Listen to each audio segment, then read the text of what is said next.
So real quick, all of the footage you're seeing of the yellow Acura Integra Type S HRC that you're seeing here was provided by Acura. It's not my footage, but what you're listening to when you hear the engine and the sound, that is actually me miking up my own personal Acura Integra Type S. I had a microphone under the hood to pick up the engine intake sounds, the blow valve sounds, and another one by the exhaust to pick up the exhaust tones. That was all done on a completely stock Integra Type S. So what you're hearing is the true sounds of what it really sounds like when you have a microphone by the engine and by the exhaust. And then near the end where you hear and kind of like the exterior footage, that's just me with a camera outside. Afterwards, when I put an upgraded aftermarket exhaust system, it's an MBRP exhaust. You could find it on drivendistrict.com. That was with the camera outside and just revving it up. Again, factory tuned though. That's just the factory burbles or the factory pops and bangs when you're in Sport Plus. Just wanted to clear that up in case anyone was wondering. And there's plenty of other footage of my car with exhaust sound clips, comparisons, mic'd up outside and all that. So be sure to check out the channel for more footage. So this is what we know about the Acura Integra Type S HRC prototype that has just been revealed. Now, the car features an array of parts by HRC, which is Honda Racing Corporation. These are parts that were used and crossed over from their TCX Integra race car. A lot of these components save weight, increase performance, increase handling. We're going to cover what was already unveiled, so to say, of the vehicle. So starting off, the car is going to drop 200 pounds or close to 200, as they say. They do this by replacing a bunch of parts with carbon fiber components, including the hood, rear door panels, race bolstered one-piece Recaro bucket seats. Those things look wicked if you see the photos. The rear seats completely gone. They have like a carbon fiber shelf in place. But to get the full 200 or close to 200 pounds in weight reduction, you're gonna have to opt for the optional air conditioning delete, according to them. Now, the engine output has been improved, according to Acura. They didn't really go in depth, so we don't know exactly what they did, or I should say exactly how much it's been improved. But we do know that it's been improved with a larger front mount intercooler, twin oil coolers, a new lightweight catback exhaust system, and some other goodies.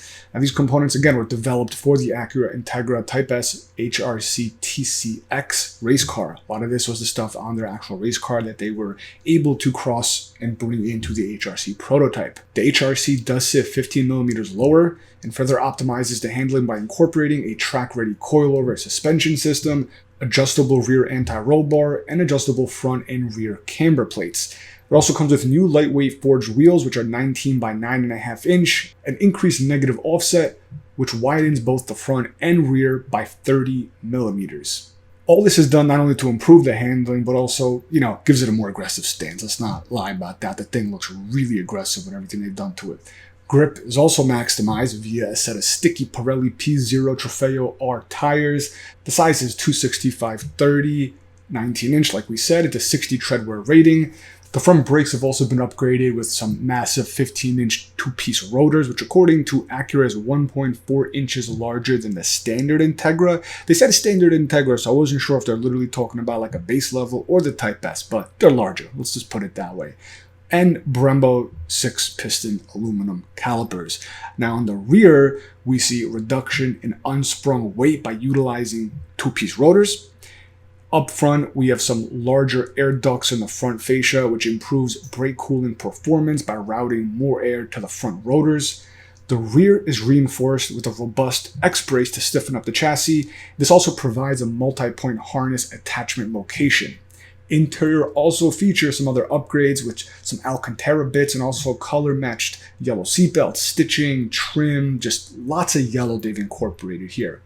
So like I was saying, Acura took a bunch of components from their TCX race car, a lot of aerodynamic development that they've done on that. They implemented into the HRC prototype to optimize aerodynamics and increase downforce. basically increasing stability at high speeds. These are all functional pieces. Some of them include a new front fascia with a larger front splitter, cooling ducts, hood vents, side splitters, and this large, pretty massive, I would say, adjustable carbon fiber rear wing with aluminum upright pedestals. Now, the yellow that you're seeing here is actually called Indy Yellow Pearl, and it's inspired from its debut on the second generation NSX supercar when that was unveiled. The car also features a good amount of HRC badges, which are custom milled from aluminum, placed on the front grille, front fenders, and the deck lid. These are the same badges that are seen on Honda and Acura winning race cars, and like IndyCar, IMSA, Formula One, all that stuff. That kind of covers everything we know so far about this. Let me know if you're interested. If they were to produce this as a production car, what do you think the price is going to be? What do you think the power output's going to be? Or on the flip side, would you rather them come out with some of the like aerodynamic aesthetics for folks who have an Integra Type S to buy separate? Or both, who knows? If they come out with the car, I would imagine the accessories and the parts will be available anyway. If you're interested in more content on the Integra Type S, because I own one, as well as an S2000 and some other cars, and I'm also going to update here whenever new information gets unveiled. Be sure to subscribe. You can follow on Instagram, also at Driven District, and you can check out drivendistrict.com for some performance parts merch. Appreciate the support, and I'll catch you guys in the next one. Thanks a lot.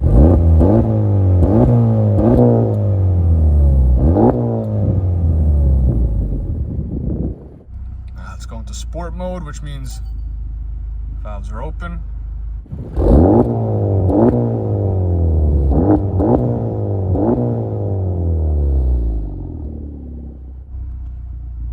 Now with the pops and bangs.